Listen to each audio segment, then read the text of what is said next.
Dear brothers and sisters, పిల్లలు, ఈరోజు brothers మన కోసం స్కిట్ వేయబోతున్నారు. ఆ స్కిట్ పేరు ఏంటంటే దేవుని ఇంటిని నిర్మించటం.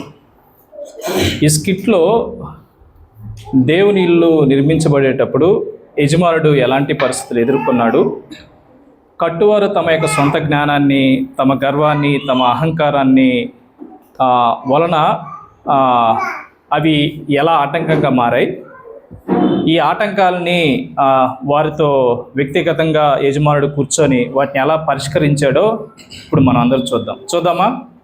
ఓకే. ఇంజనీరు సార్ నమస్తే సార్, ఓనర్ గారు. చెప్పండి ఇంజనీర్ గారు, పనులు ఎలా జరుగుతున్నాయి? సార్ పనులన్నీ బాగా జరుగుతున్నాయి సార్.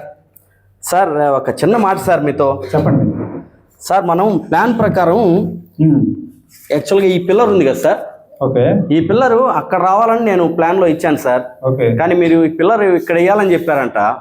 మేస్త్రి కూడా ఇక్కడే పిల్లర్ వేసాడు. అవును, నేనే చెప్పాను. మీరే చెప్పారు సార్? ఎస్, నేనే చెప్పాను.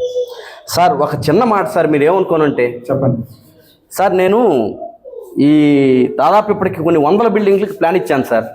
మన నెల్లూరులోనే ఈ పెద్ద పెద్ద షాపింగ్ కాంప్లెక్స్కి వెళ్ళి ఆల్మోస్ట్ నేనే సార్ ప్లానింగ్ ఇచ్చింది సార్. మరి లాస్ట్ ఇయర్ కూడా నాకు బెస్ట్ ఇంజనీర్ అవార్డు ఇచ్చారు సార్ మన నెల్లూరులో. సార్ నా చిన్న మాట ఏంటంటే, ఈ ప్లాన్ విషయంలో వరకు మీరు నాకు అడ్డం రాకుండా ఉంటే బాగుంటుందని నా ఉద్దేశం. ఏమంటారు సార్? తెలుసు ఇంజనీరు, గత సంవత్సరం నీకు అవార్డు వచ్చిన సంగతి తెలుసు. దానికోసం నువ్వు ఎంత డబ్బులు ఇచ్చావో కూడా తెలుసు నాకు, ఆ అవార్డు రావడం కోసం. సార్ ఆ అవార్డు వచ్చిన 2 నెలలకే మూలాపేటలో నువ్వు కట్టిన బిల్డింగ్ మొత్తం కూలిపోయిన సంగతి తెలుసు. సో ఇక్కడ నీ టాలెంట్ చూసి నేను ఇక్కడ పెట్టుకోలేదు నిన్ను. సార్ నీ చేత నా ఇల్లు కట్టిద్దామని నేను ఆశపడ్డా. ఓకే ఓకే తప్ప నీ టాలెంట్ కాదు, యథార్థంగా పనిచేయి. సో బాగుంటుంది. ఓకేనా? అలాగే సార్, అలాగే సార్. మళ్ళీ కలుస్తాను సార్, ఉంటాను. Okay okay. వెనకాల తెలిసిపోయింది. యజమాని గారు నమస్తే సార్. చెప్పు మేస్త్రి, ఏం విషయాలు, ఎలా జరుగుతుంది పనులు? బాగానే జరుగుతుంది సార్. అయినా ఆ ఇంజనీర్తో నా వల్ల కావట్లేదు సార్. ఏమైంది అంటారు సార్? నిన్న పిల్లర్ పోస్తే దాన్ని పగలగొట్టి మళ్ళీ పోయమంటాడు. పోసిన పిల్లర్ని పగలగొట్టి మళ్ళీ పోయాలంటే ఎంత కష్టం సార్? చెప్పినట్టు నువ్వు పోయినా, ప్లాన్ ప్రకారం నువ్వు పోయలేదా? అట్టగా సార్, 1955 సంవత్సరం నుండి నేను మేస్త్రి పని చేస్తా ఉన్నా.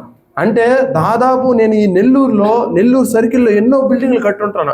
ఎంతోమంది ఇంజనీర్లకే నేను ప్లాన్ ఇచ్చుంటాను. అలాంటి ఇంజనీర్ వచ్చి నాకు ప్లాన్ చెప్తే, అంటే అలాంటి ఇంజనీర్లకి నేను ఎంతోమందికి ప్లాన్ ఇచ్చున్నా. నా ఎక్స్పీరియన్స్లో ఇలాంటి ఇంజనీర్లు నేను చూడలేదు. ఆయనతో నా వల్ల కావట్లేదు. నేను ఆయన పనికి న్యాయం చేయలేను సార్. ఈ పనికి అయితే నేను న్యాయం చేయలేను సార్.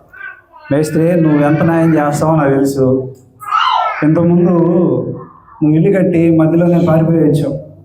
ఆయన దగ్గర సగం ఇల్లు కట్టి మొత్తం డబ్బులు తీసుకొని ఆయన ఎంత మోసం చేసావో తెలుసు. నువ్వు పనిలో చేరిన రోజే ఆయన నాకు కాల్ చేశాడు. అదైందా? తర్వాత వాళ్ళు ఎంత ఇబ్బంది పడ్డారో ఇల్లు కంప్లీట్ చేయడానికి, నీ డబ్బులు మళ్ళీ నీ దగ్గర నుంచి రాక దాన్ని కంప్లీట్ చేసుకోవడానికి. కాబట్టి నువ్వు ఏదో న్యాయం చేస్తావని, నువ్వేదో టాలెంటెడ్ అని నేను ఇక్కడ పెట్టుకోవాలా. అదైందా? సో నీకు ఒక పని ఇప్పించిన అవుతాను అని పెట్టుకున్నా. నీ చేత నా ఇల్లు కట్టిద్దామని నేను ఆశపడ్డా, అంతే తప్ప నువ్వేదో పెద్ద టాలెంట్ అది కాదు. సో ఇంజనీర్ చెప్పినట్టు చూసుకొని కోఆర్డినేషన్ చేసుకొని చేసుకో ఇల్లు. ఓకేనా? అలాగే సార్, తప్పైపోయింది సార్. నమస్తే సార్, మేనేజర్ గారు. చెప్పండి పెయింటర్ గారు, ఎలా ఉంది? పెయింట్లు అన్నీ అయిపోయినాయా? ఏం లేదు సార్, ఒక అర్జెంటుగా 50,000 అడ్వాన్స్ కావాలి, ఇస్తారని. నువ్వు చేసే పని కంటే అడ్వాన్స్లు ఎక్కువగా ఉన్నాయి. ఎన్నిసార్లు ఇవ్వాలి అడ్వాన్స్లు నీకు? లేదు సార్, నా పని గురించి మీరు చాలా తక్కువ అంచనా వేస్తున్నారు. పెద్ద పెద్ద రాజకీయ నాయకుల ఇల్లు, సెలబ్రిటీల ఇల్లు అందంగా పెయింట్లు వేసి నేనే తీర్చిదిద్దింది. వాళ్ళు నాకు ముందే అడ్వాన్స్ ఇచ్చేస్తారు. ప్లస్ ఏంటంటే నా మీద చాలా నమ్మకం వాళ్ళకి. మీరు అడ్వాన్స్ అడిగితే ఎందుకు ఇంత బాధపడుతున్నారు? నువ్వు అడ్వాన్స్ అడిగిన దానికి కాదు నేను బాధపడేది. నేను వెళ్ళి పెయింట్ లేపించుకోవాలి నా ఇంటికి అని నెల్లూరు మొత్తం ఎదిగితే ప్రతి కాంట్రాక్టర్ బిజీగా ఉన్నాడు. వాళ్ళు చెప్పారు, సార్ ఒక్కడే ఖాళీగా ఉన్నాడు సార్, వాడికి పని లేదు అంటే నీకేదో పని ఇప్పిద్దామని మంచి అడ్వాన్స్ ఇచ్చి నిన్ను పనిలో పెట్టుకుంటే, నువ్వు వచ్చినప్పటి నుంచి అడ్వాన్స్లు అడగడం తప్ప పని మాత్రం నిదానంగా జరుగుతుంది. సో నువ్వు అడ్వాన్స్ ఇవ్వడానికి నాకేం ఇబ్బంది లేదు, కానీ నువ్వు హెచ్చించుకొని నా దగ్గర బిల్డప్ ఇస్తున్నావు చూసా, అది బాగలేదు. ఓకేనా, నువ్వు తగ్గించుకో, నీకు రావాల్సిన డబ్బులు నేను ఇస్తాను, సరేనా? సరే సార్, వస్తాను సార్. ఓకే.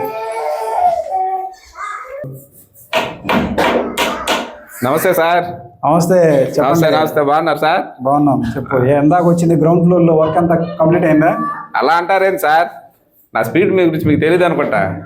5 లక్షల పని 2 రోజులను పూర్తి చేసిన నేను. ఆ సంగతి తెలిసే కదా మీరు నన్ను పనిలో పెట్టుకునిందా? తెలుసు తెలుసు. అయ్యా, మీకు తెలియకుండా పైన పోయి కూడా గాళ్ళు పెట్టేదని పైపులు కొట్టేశాను సార్. ఏం మీకు తెలియదు కదా? ఆ స్పీడ్ చూసి తట్టుకోలేక నేను ఈరోజు పిలిపించింది. అయినా సెకండ్ ఫ్లోర్లో గాళ్ళు కొట్టమని ఎవరు చెప్పారు నీకు? సెకండ్ ఫ్లోర్లో కొట్టావు, ఓకే. ఆ ఎలక్ట్రీషియన్ వేసిన పైపులన్నీ పగలు కొట్టావు, ఆ వైర్లన్నీ తెగిపోయినాయి. నీ వల్ల పనికి 2 పనులు తప్ప ఏమన్నా ఉపయోగం ఉందా? ఎంతసేపటినే స్పీడ్ అంటావు, ఆ స్పీడ్ తగ్గించు. టాలెంట్ అనేది పక్కన పెట్టు, నేను చెప్పినట్టు చెయ్యి. వెనకంటే తెలిసిపోయింది. చెప్పు ఎలక్ట్రీషియన్, అంత మాట్లాడతావు అని చెప్పి ఆగచ్చు కదా, ఏమంత తొందర నీకు? సరే చెప్పు, ఏంది విషయం చెప్పు. సార్, ఇంత కలిసి నేను పని చేయలేను సార్. ఇంత కలిసి నేను పని చేయలేను సార్. ఏమనుకున్నాడు సార్ నా గురించి? ఏమైంది? నేను పెట్టిన పైపులు వైర్లు అన్నీ కూడా మొత్తం చెడగొట్టేశాడు సార్. దాన్ని మళ్ళీ డబుల్ వర్క్ అవుతుంది సార్. అసలు మీరు నా గురించి చాలా తక్కువ అంచనా వేస్తున్నారు సార్. పెద్ద పెద్ద రాజకీయ నాయకులు నా దగ్గరకు వచ్చి నా వర్క్ చేయించుకుంటారు సార్. ఈ ఊర్లో నాకు మంచి పేరుంది సార్. మీరు చాలా తక్కువ అంచనా వేస్తున్నారు సార్. నాకు తెలుసు, నాకు తెలుసు, మంచి పేరు ఉంది. అవును అవును సార్, మంచి పేరు ఉంది సార్. పని లేదు, ఖాళీగా ఉన్నాడు అని చెప్పి నా స్నేహితుడు రిఫర్ చేస్తే నేను తీసుకున్నా. ఇక్కడికి వచ్చి నువ్వు వాళ్ళు సరిగా పని చేయట్లేదు, వీళ్ళు సరిగా పని చేయట్లేదు అంటారు. మీరిద్దరు కలిసి పని చేసే పని అయితే ఓకే, లేదా మీరిద్దరు కలిసి నా ఇల్లుని కొల్లేరు చేసే పని అయితే మీరిద్దరు వెళ్ళిపోవచ్చు. మీరు వెళ్ళిపోతానంటే వేరే వాళ్ళు పెట్టుకుంటా నేను. లేదు కలిసి చేస్తామంటే మీరు కలిసి చేయండి, అంతేగాని ఇలా నా ఇల్లుని అయితే డిస్టర్బ్ చేయొద్దు. సరే సార్, తప్పు అయిపోయింది సార్, క్షమించండి సార్. పని చేస్తాం, కలిసి పని చేస్తాం సార్. కలిసి పని చేస్తాం. ఒకసారి వచ్చి కలుసుకోండి.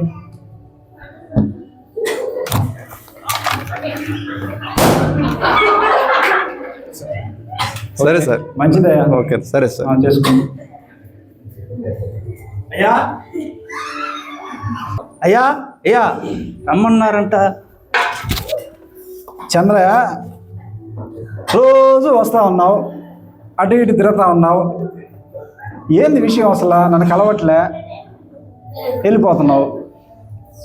సార్ మీరు చాలా మంచివారు, గతంలో కూడా నాకు చాలా సహాయం చేశారు సార్.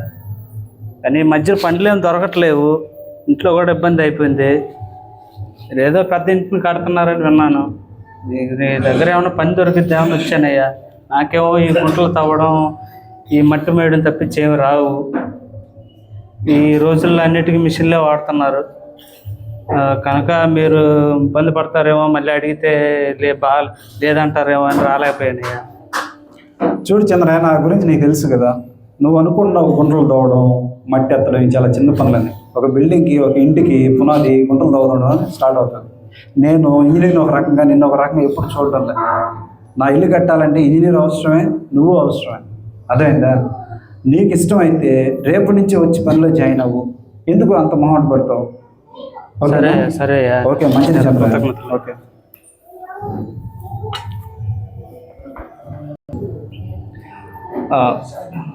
బ్రదర్స్ అండ్ సిస్టర్స్, పిల్లలు, మీరు స్కిట్ చూశారు కదా. మీ స్కిట్ చూసినప్పుడు మీకు ఆ స్కిట్ మీకు అర్థమై ఉంటుందని మేము భావిస్తున్నాం. యజమానుడు మాట్లాడే మాటలు మీరు విన్నారు కదా. సో అక్కడ ఉన్నటువంటి పని వాళ్ళందరూ తమ సొంత జ్ఞానం, తన అహంకారం, తన గర్వాన్ని బట్టి వాళ్ళు ఎలా ఇంటిని కట్టుటకు ఆటంకాలుగా మారారు. సో దేవుని ఇల్లుని మనం కట్టాలంటే మన ఉన్నటువంటి గర్వం కానీ, అహంకారం కానీ, మన సొంత జ్ఞానం కానీ అది విరగ్గొట్టబడకుండా దేవుని ఇంటిని కట్టుటకు దేవుని చేతిలో మనం వాడబడలేం. అంత మాత్రమే కాదు, ఒకరి మనసులు ఒకరు కలవకుండా, మన మధ్య ఐక్యత లేకుండా మనం ఎట్టి పరిస్థితుల్లో దేవుని యొక్క సంఘాన్ని కట్టగలము అని అనుకుంటే నిజంగా మన ప్రయాస అంతా వృధా ప్రయాసే అవుతుంది. ఈ స్కిట్లో మీరు చూసినటువంటి మరొక విషయం ఏంటంటే, యజమానుడికి అందరూ అవసరమే. ఇంజనీర్ అవసరమే, పెయింటర్ అవసరమే, చంద్రయ్య అవసరమే, ఎలక్ట్రీషియన్ అవసరమే, అందరూ అవసరమే. సో కాబట్టి యేసుక్రీస్తు ప్రభువారికి తన సంఘమని ఇల్లును కట్టుటకు మనం అందరము అవసరమే. అయితే దేవుడు దేన్ని మన దగ్గర నుంచి ఆశిస్తున్నాడు? యథార్థతను, తగ్గింపును ఆయన ఆశిస్తున్నాడు. సో వినయం గలవారిని ఆయన వినియోగించుకొని తన సంఘం అనే ఇంటిని కడతాడు. సో కాబట్టి దేవుని యొక్క సంఘాన్ని కట్టుటకు మనం అందరం అవసరమే. మనం తగ్గింపుతో ఉంటే, యథార్థంగా మనం కానీ ఉంటే, సో దేవుడు మనందరినీ వినియోగించుకొని తన సంఘాన్ని కడతాడు. So thank you.